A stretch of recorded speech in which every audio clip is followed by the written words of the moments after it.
Hola, pues bueno, para todos los que ya nos extrañaban, aquí estamos una vez más en Gabray Sports, trayéndoles un deporte que nos gusta a los dos. Ya no es tanto el tenis como en el capítulo pasado, que fueron unos monólogos ahí de mi buen amigo Toñito Garay.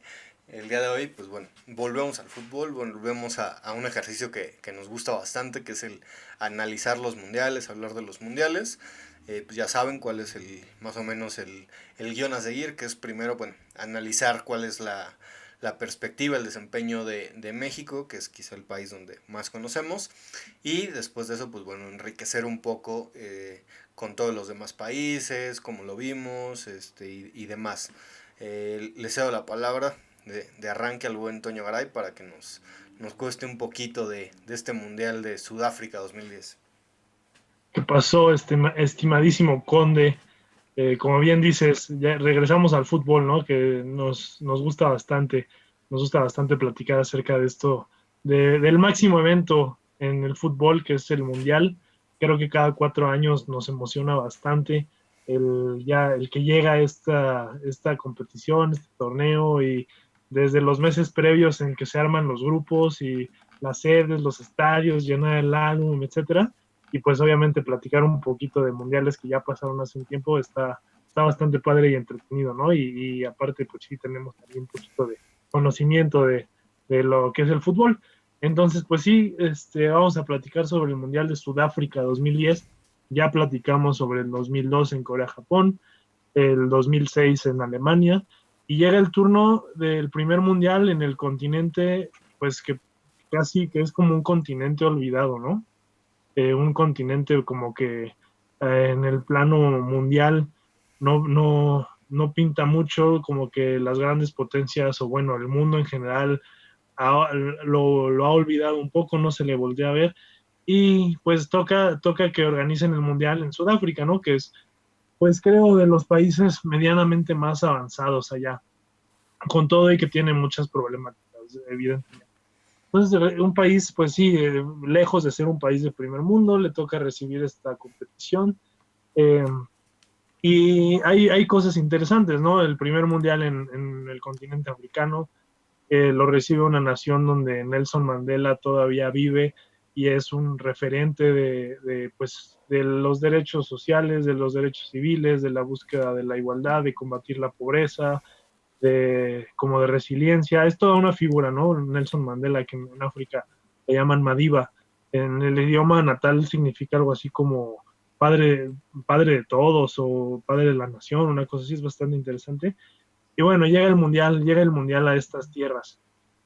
Y México, para no variar, para no quitarnos la costumbre, a diferencia del 2006, regresa a estas malas costumbres de clasificarse como con bastante sufrimiento, ¿no? Incluso tuvo que haber otro proceso bueno, se tuvo que cambiar al técnico nacional, tuvo que llegar otra vez Javier Aguirre al bomberazo para clasificar la selección. ¿Y qué hizo Javier Aguirre en cuanto regresó? Pues llamar a su vieja guardia, el Cuau, el Conejo, por ahí rescató al Guille Franco, ¿a quién más? Que tampoco está muy en los planes y entra como de último minuto, ¿fue quién más? Estos que te digo, por ahí, pues incluso el Bofo Bautista, ya platicaremos sobre un infame récord del Bofo Bautista más adelante, pero bueno, el punto es que México llega también ahí como un poco sufrido a este mundial, ¿no? Sí, creo que llega con ya la experiencia, o sea, porque ya no es el Vasco de 2002 que venía quizá con una experiencia o un aprendizaje de estar en Pachuca y nada más, obviamente teniendo un gran desempeño. Aquí él ya tuvo la oportunidad de ir a Europa, empieza en el Osasuna, creo que en este punto ya había hasta dirigido al Atlético de Madrid, entonces pues bueno, es un técnico que ya trae mucho bagaje detrás, pero al momento en el que le hablan para que aplique este bomberazo, como bien mencionas, empieza a traer a la vieja guardia, sobre todo para el tema de las eliminatorias. Aquí, pues bueno, empezamos a ver otra vez a un Cuau que ya en momentos quizá más puntuales, no todo el partido, pero empieza a tener un gran desempeño. Ujú. en esta parte y todavía rescata ahí algunos resultados, creo que contra Honduras se avienta un penal sobre la hora en el Estadio Azteca Sí, con toda la presión de México teniendo en riesgo el Mundial y vuelve a estar ese cuadro de los momentos importantes. Y por ahí recuerdo también que creo que aquí sí tal fue el último que se pudo hacer un México-Estados Unidos a mitad de semana a las 12 del día para ahogar exacto. a los gringos. Que ahí Ajá. con un gol de Sabá por ahí del minuto 80 alcanzamos a sacar el resultado.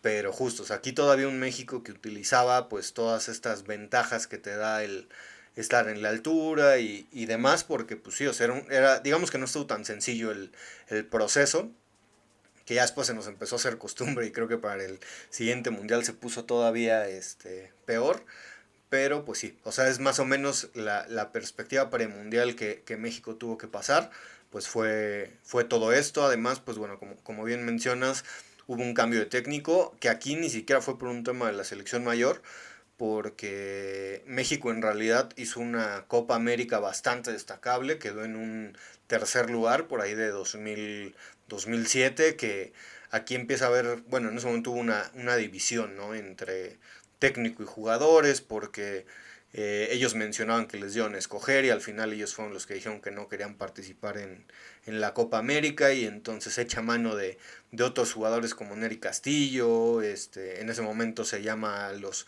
jugadores de Pachuca que quizá no eran parte de la elite pero eran bastante cumplidores como Fausto Pinto, Cacho, Correa y fueron los que alcanzaron a sacar este tercer lugar, pero viene ahí un pequeño tropezón de Hugo Sánchez, que fue el preolímpico de 2008, que pues bueno, algunas de las joyas que nosotros teníamos por el Mundial Sub-17, pues sí, se les complicó un poquito, vino ahí ese partido catastrófico contra Haití, pero Santiago pues Fernández, creo que ahí se terminó su carrera. justo, o sea, hubo jugadores literal como Santiago Fernández, que creo que ya jugó un año o dos y hasta se acabó retirando y mejor se dedicó a ser representante, algo similar. Pero, pues bueno, al final creo que México llega a este mundial en un cambio generacional en algunas zonas del campo. Es el primer mundial para Carlos Vela y Giovanni Dos Santos, que eran yo creo que las dos esperanzas que México tenía en el nivel pues sí, histórico por así decirlo, o sea, eran jugadores que estaban en Europa, que estaban jugando en Barcelona, en el Arsenal, entonces pues bueno, ya México les ponía una pequeña carga ahí, entonces este es su primer mundial y todos ellos vienen cobijados de esos jugadores confiables de Javier Aguirre, además de la base en defensa sobre todo, que creo que para mí es de las mejores defensas que hemos tenido históricamente, que es Rafa Márquez, Salcido, Osorio, ¿no? Que son Incluso el de, Johnny Magallón ahí también, la verdad es que hacía bastante buen papel. exacto, el Sí, Maza Rodríguez también. Entonces sí. son de esta pequeña generación. Pero pues bueno, si quieres, empecemos a hablar un poquito de la lista, porque como bien mencionas, el Conejo ni siquiera jugó las eliminatorias, pero vino ahí un tema en el cual, pues bueno, desde aquí ya estaba esa pelea entre Corona y Ochoa, pero sucede el tema del famoso primo de Corona, hubo ahí una pequeña pelea entre Cruz Azul y Morelia que también se aventó un cabezazo al preparador físico, Sí, y caray. de esta lista de porteros que se tenía, que era Guillermo Ochoa y Jesús Corona y Luis Michel, se tiene que bajar por ahí una pequeña suspensión que se le da a Corona y en eso Javier Aguirre dice, pues ¿saben qué? Yo para esto voy a llamar a un viejo conocido que A la andaba buena y confiable.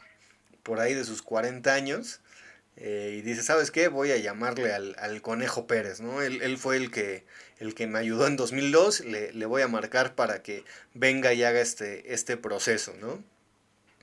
Y pues bueno, al final creo que lo convoca y resulta ser que al momento de ya las papas quemando, ya en las últimas decisiones lo coloca de titular. No sé si quieres decir aquí antes de que sigamos algún comentario.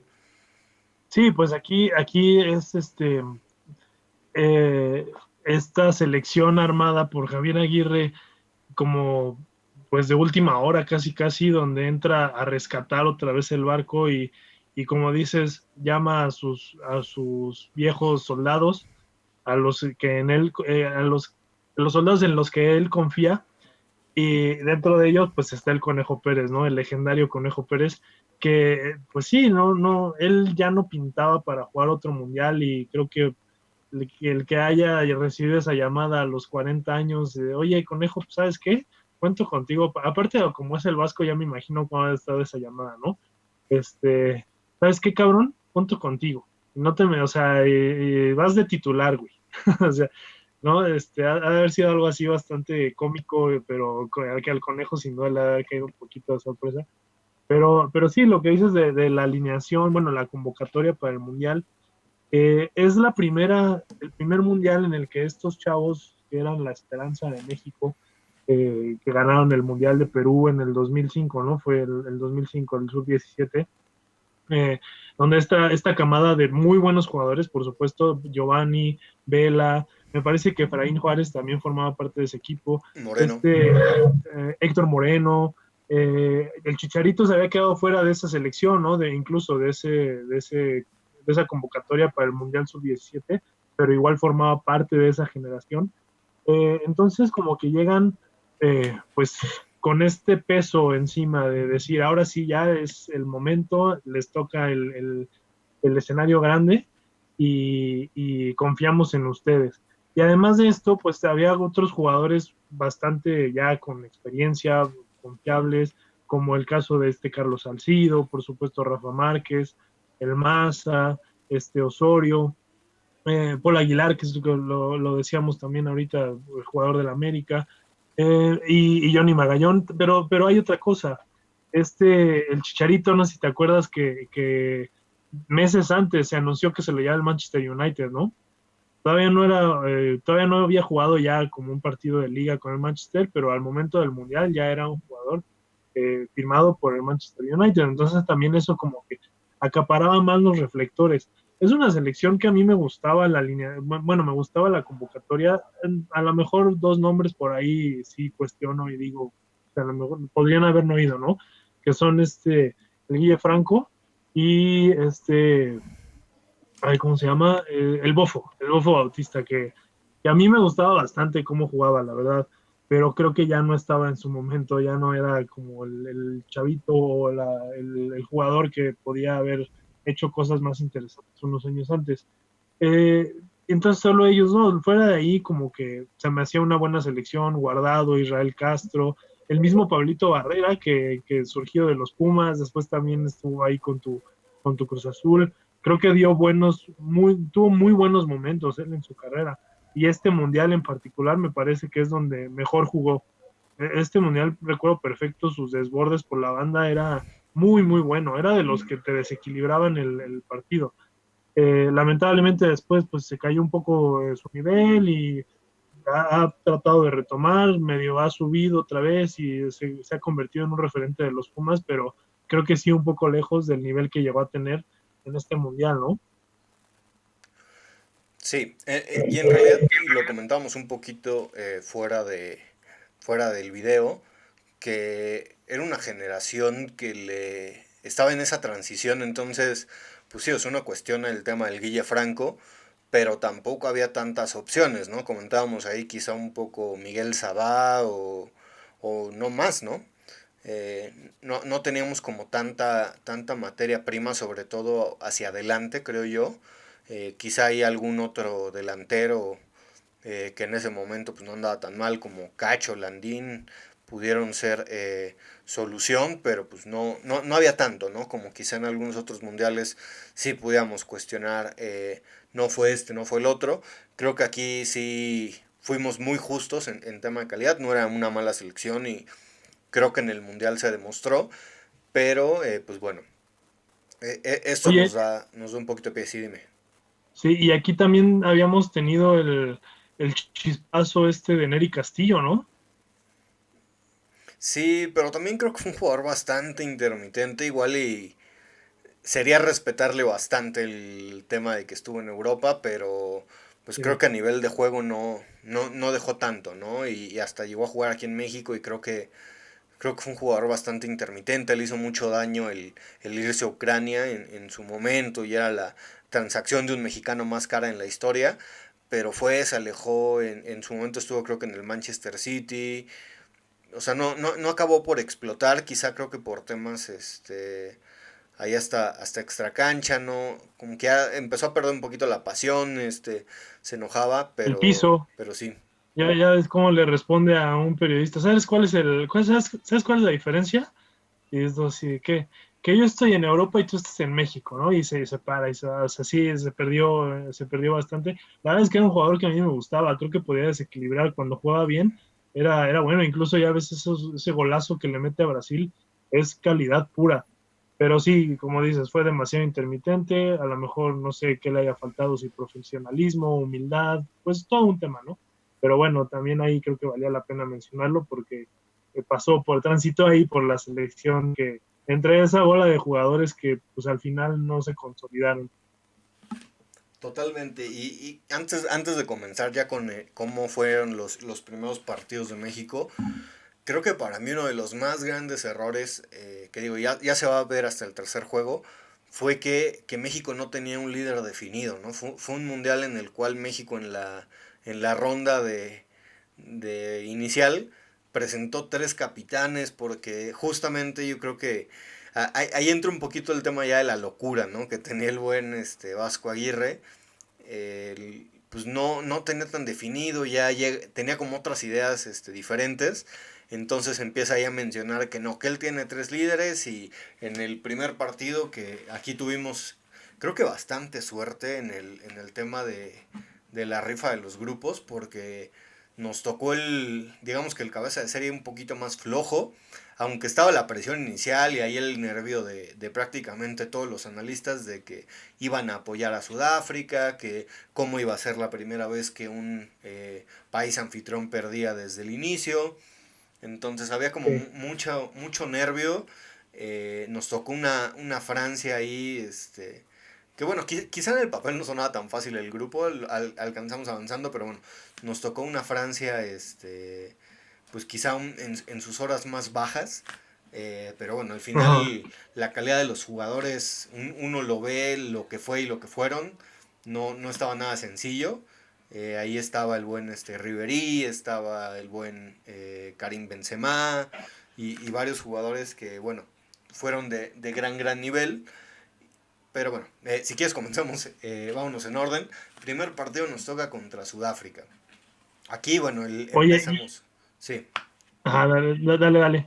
La primera sorpresa, como ya sabes, fue el tema del Conejo Pérez, que no estaba planeado como tal. Aquí, bueno, mencionan que va Gerardo Torró de capitán porque era el que mejor sabía hablar inglés y era la apertura y demás. Y empezamos perdiendo este partido hasta donde recuerdo, con ese gol Chavalala, exactamente de Shalala, con un balón ándale, que causó bastante de qué hablar, el famoso Yabulani, el Yabulani. que ahí se empezó a ver, ¿no? Ese balón que volaba con unos giros bastante inesperados.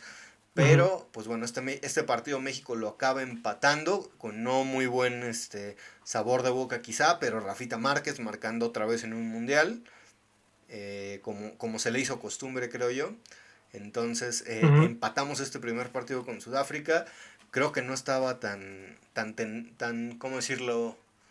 Pues sí, no se vislumbraba un futuro tan bueno después de empatar con Sudáfrica, porque quizá en el papel era el rival más débil y este era el partido que teníamos que ganar. No sé qué nos comentas de este primer juego.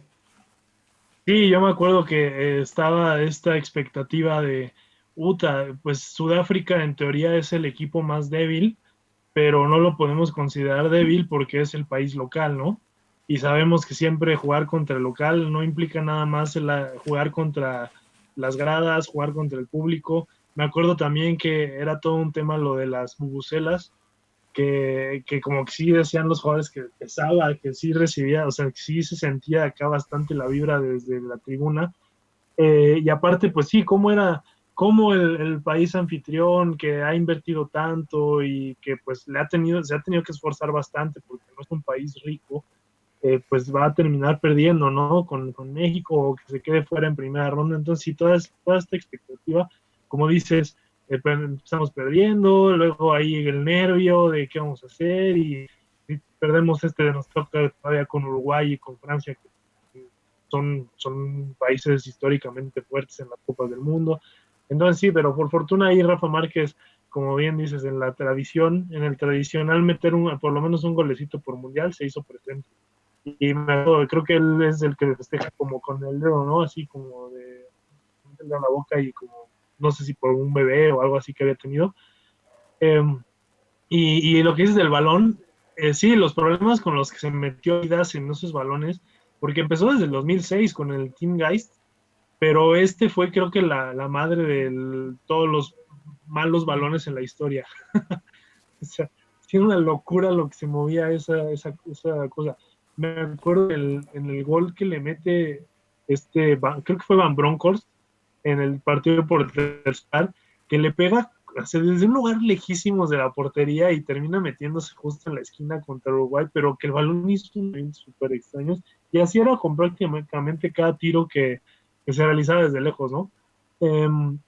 Otra curiosa aquí, dato, pues sí, dato cultural, dato curioso, es que le vuelve a tocar a México inaugurar un mundial.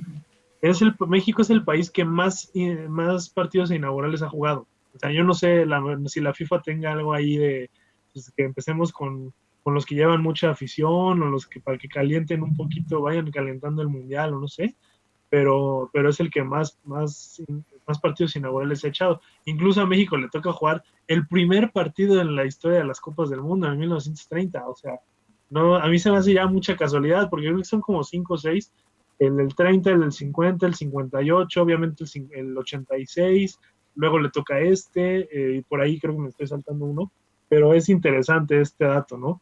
Entonces, si empezamos empatando con Sudáfrica, y después nos tocaba la poderosa Francia, el equipo que venía de ser subcampeón del mundo, plagado de estrellas, todavía estaba Henry, Anelka, Ribery, varios más, ¿no? Ahí que sin duda eran Maloudad, Cissé, o sea, un equipo pues bien armado, pero sucede que estaban ahí medio peleados, ya no tenían a Zidane que pudiera ahí como que tener el liderazgo y mandar en el grupo, sino que habían quedado en las manos de este técnico un poco con ideas estrafalarias y esto de me guío en los astros para mis convocatorias y mis alineaciones y no sé qué tanta cosa decían que tenía Domenech.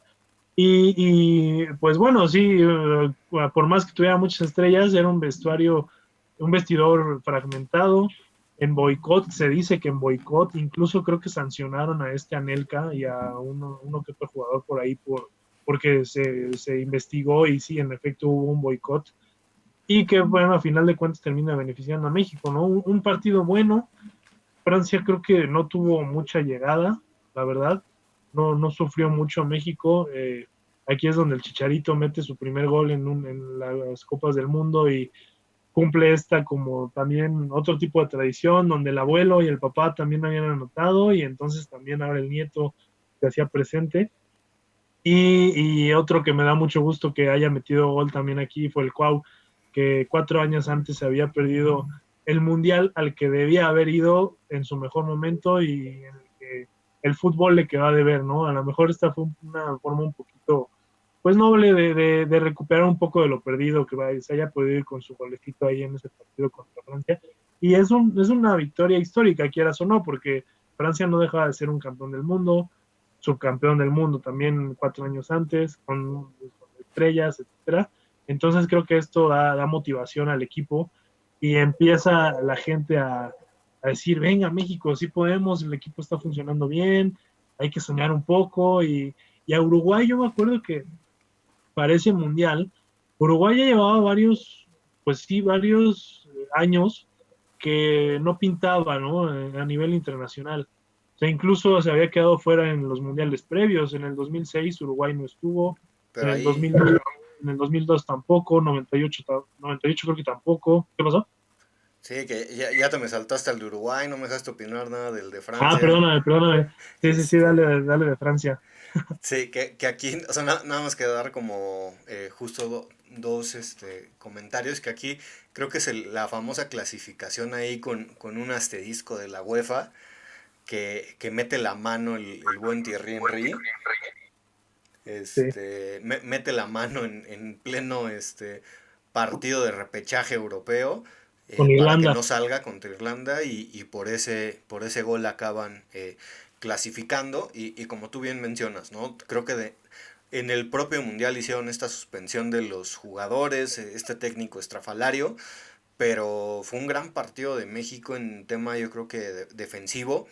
Agarraron el contragolpe en este gol de Chicharito y como mencionabas tú, el buen Pablito Barrera con sus desbordes, pues bueno, genera este penal que sí el Cuau define de esa manera que solamente Cuau tenía con una tranquilidad que solo él, ¿no? En ese momento apremiante con Balbuena que le estaba ahí gritando de cosas, y él con esa tranquilidad que le caracteriza, ese estilo tan pintoresco, se planta, le quieren tapar ahí el punto penal, entonces se hace un poquito más chiquito y empújame, Torrado ahí lo defiende, pero sí, es una definición también ante un portero como Hugo Lloris, que es un gran arquero y había que definir el penal de la manera en que lo hizo y creo que ahí solo el Cuau, ¿no? Estaba para esas situaciones.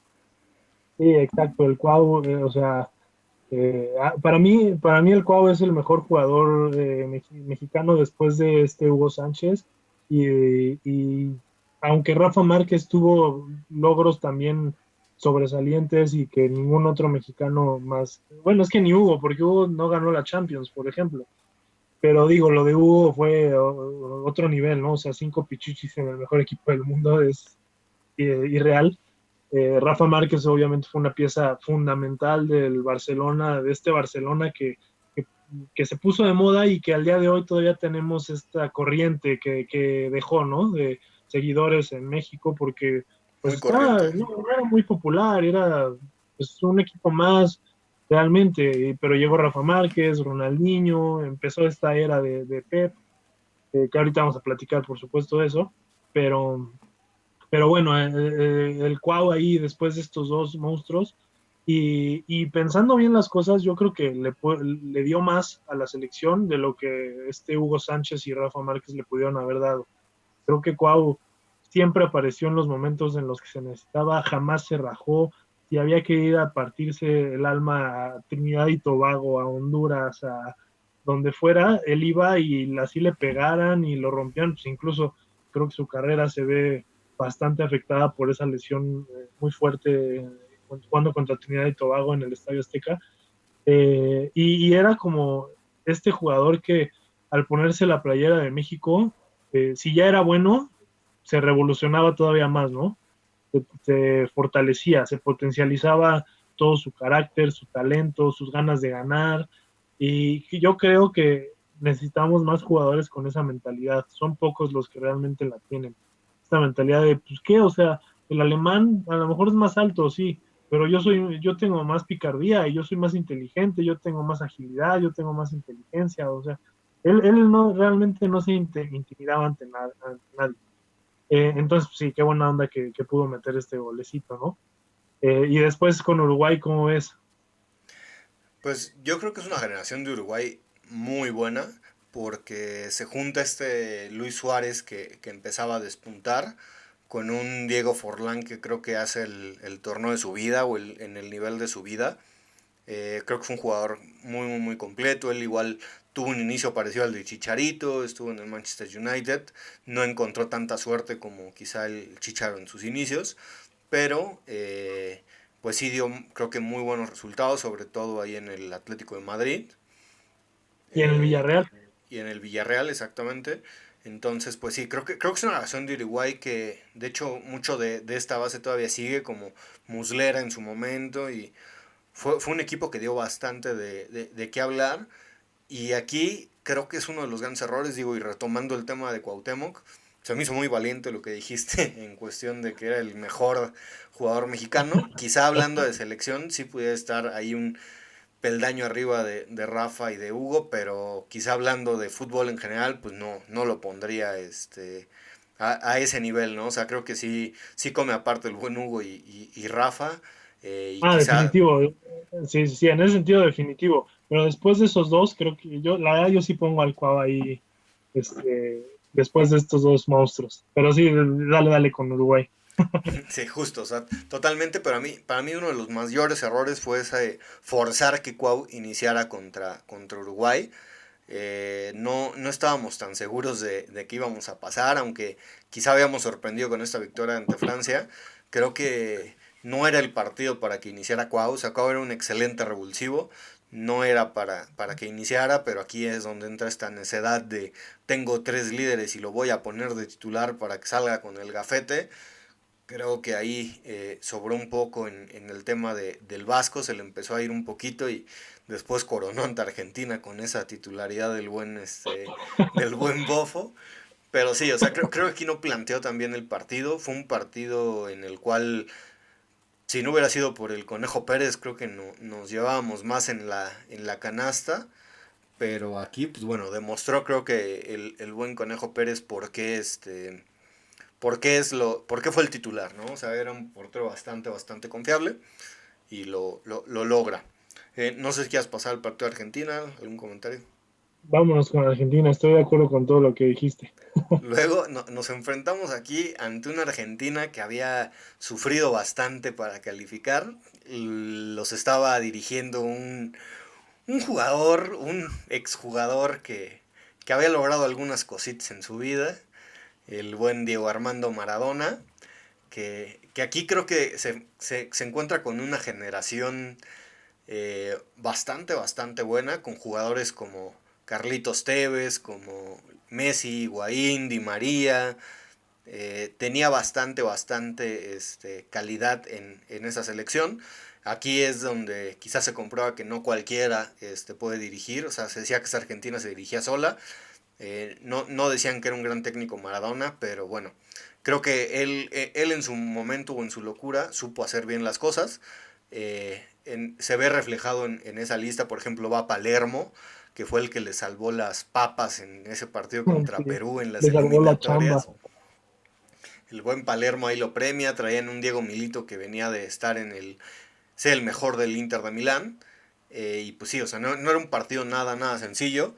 Eh, pero nos encontramos con la sorpresa de que en esas cuestiones de la almohada del Vasco Aguirre, él soñó que el buen Bofo Bautista iba a ser clave, iba a poder debutar en un mundial haciendo un gran desempeño, manejando la bochita, pero ni siquiera la tocó. Y bueno, creo que aquí también pues hubo bastantes accidentes, creo que México no estaba concentrado al 100%, viene ese error el buen Ricardo Osorio, un fuera de lugar que no nos marcan y al final acaba definiendo todo el partido, porque pues bueno, creo que esto desde el primer tiempo lo perdimos, ya no hubo mucho que hacer, nos fuimos perdiendo 2-0 por este error grosero de Ricardo Osorio y ese gol en fuera de lugar que nos marcan, que pues bueno, también tienes enfrente a jugadores de ese calibre, era bastante difícil de por sí lograrlo. Pero pues bueno, no sé qué recuerdes de ese partido. Sí, recuerdo que era el haber perdido con Uruguay, creo que desmotivó un poco al equipo porque con Uruguay te jugabas el pasar como primero de grupo, sabiendo que si no pasabas como primero era muy probable que te enfrentaras con Argentina, ¿no? Porque Argentina estuvo en un grupo con Nigeria, con Corea y con Grecia. O sea, era evidente si las cosas pasaban como tenían que pasar, que Argentina iba a quedar de primero de grupo. Y ya ves en esta mentalidad pues, que los mexicanos y los periodistas siempre dicen esto. Tratemos de evitar al grande, tratemos de evitar a Brasil, Argentina, Alemania, quedar en primer lugar para no tener que enfrentarnos con España, con el que diga, siempre es lo mismo, ¿no? Cuando estás en un mundial compitiendo contra los mejores del mundo, o sea, si quieres hacer algo importante, en algún momento tienes que ganarle a alguien importante. Y entonces ese discurso, yo creo que ese discurso que generan los periodistas, los medios de comunicación, permea sí o sí, porque estás hablando de que empieza un bombardeo mediático que rodea a los jugadores que están en el momento más importante de su vida o probablemente uno de los momentos más importantes de su vida, o por lo menos de su carrera deportiva, y estar escuchando que se dice todo el tiempo de, no, es que tienes que quedar en primer lugar, porque si no te toca Argentina, y 4 años antes Argentina nos había ganado en este partido del gol trágico, el golazo, pero trágico al final de cuentas para nosotros. Entonces, yo creo que México ya saltó a la cancha perdiendo psicológicamente 2-0, o sea, ni siquiera 1, 2-0. Entre que habías jugado con ellos 4 años antes y entre que habías perdido con Uruguay y entre que era el chin, es que si le hubiéramos ganado a Uruguay, habríamos jugado con Corea, Grecia o Nigeria, o sea, 1000 veces más accesible que jugar con Argentina, ¿no? Entonces, es más, ni siquiera 2-0, 3-0 contando estos factores. Aunado a eso, lo que dices del buen Vasco Aguirre, que en su locura dice, voy a meter al Bofo de titular, esperando que el Bofo, yo no sé qué esperaba el Vasco, si diera un partido histórico, que se convirtiera en Ronaldinho o no sé, pero evidentemente no iba a pasar, y aquí es donde surge esta estadística famosa y triste de que el Conejo Pérez recorrió más metros siendo portero que el mismo Bofo Bautista en el Mundial, ¿no? Dices, o sea, no te cabe en la cabeza cómo pudo haber pasado eso. Pero bueno, empezamos en esas condiciones, perdiendo psicológicamente, anímicamente desde el partido con Uruguay, aparte otro sudamericano, que no sé, quieras o no, siempre enfrentar a alguien de Sudamérica es como que esa rivalidad de tratar de demostrar que México también puede estar dentro de estos grandes de América, que son pues en sí Brasil, Argentina, Uruguay, por supuesto, y que por ahí sea México el considerado el considerado más fuerte después de estos tres, ¿no? Pero bueno, llega el partido, lo que dices del Bofo, aparte lo metes jugando contra una selección que tiene jugadores extremadamente rápidos en varios de los niveles de la cancha. O sea, tienes a Messi, tienes a Di María, tienes a quién más, a Messi, Di María, el Kun. O sea, es una selección argentina muy rápida que podía desequilibrar desde cualquier parte. Tevez, el mismo Tevez que pues, fue el que más daño nos hizo en ese partido. Entonces sí, es un error, creo que de táctica, y tenías que haber puesto a tus jugadores más sólidos, más ágiles y no al Bofo Bautista como sucedió, ¿no? Desafortunadamente Ricardo Osorio, que a mí siempre se me hizo un jugador bueno, alguien súper cumplidor, incluso seguro, o sea, yo creo que Ricardo Osorio era un jugador muy seguro.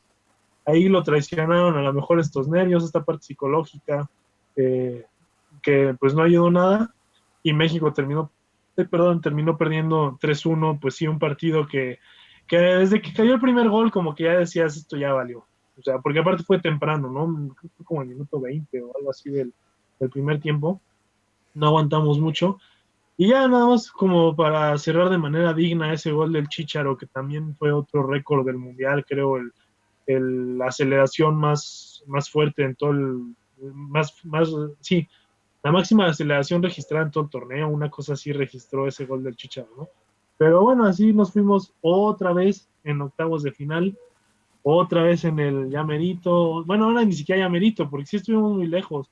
La verdad es que ese partido con Argentina en Sudáfrica a mí me dejó como, pues, X, o sea, como otra vez, simplemente, creo que fue la primera derrota de México en un mundial que no me dolió tanto.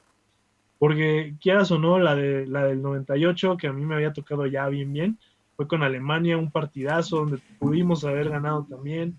La del 2002 con Estados Unidos, a quien no le va a doler quedar eliminado por Estados Unidos. Y la del 2006, que es la peor de todas, tan cerquita de haber podido avanzar, y ese golazo de Maxi. Y este fue como una paliza, porque eso fue una paliza, nos pasaron por encima en todos los sentidos, táctico, mental, futbolístico. Entonces, como que sí me dejó como con hasta cierto enojo, ¿sabes? La poca mentalidad, o el que México se haya achicado de esa manera. Digo, es muy fácil decirlo desde mi posición, ¿no? Así, un brother que nada más le gusta el fútbol y le gusta hablar de fútbol y decir que se achicaron y todo. Pero al final de cuentas, realmente creo que eso pasó, y son profesionales. Son jugadores que pues se dedican a eso y están preparados, y creo que el factor psicológico fue lo que nos jugó chueco. A mí, cuando ves que un equipo parte el alma, que deja todo en la cancha, que realmente se sacrificaron. No digo que no lo hayan hecho, pero por lo menos no se notó tanto como en otros mundiales. No sé si te parece aquí. Sí, creo que justo, o sea, como mencionas, fue un partido que lo perdimos desde el primer tiempo. Prácticamente al minuto 55 ya estábamos eliminados, íbamos perdiendo 3-0 y la verdad es que no se veía por dónde pudiera México abrir este cofre y remontar, porque pues bueno, no era un equipo tan explosivo, no es que hubiéramos metido 3 goles tan seguido y menos en un escenario mundial. Pues sí, o sea, como mencionas, creo que fue un tema de mala suerte, de ahí de Ricardo Osorio, después de esto este gol en fuera de lugar, que pues quieras que no te desmotiva, que ya al Claro, minuto 30 35 estás con una losa de 2-0, jugando contra una gran selección o con excelentes jugadores. Entonces, pues sí, eh, creo que fue más decepción y tristeza que enojo, ah, ¿no? Como contrario a algunos otros mundiales hasta posteriores donde uno le daba ese cierto enojo. Aquí fue un tema más de decepción. Eh, claro. con esto cerraremos la primera parte. No sé si quieras decir algo antes de cerrar. Pues nada más que curiosamente Argentina estaba siguiendo el mismo camino que 4 años antes, ya en la fase eliminatoria, ¿no?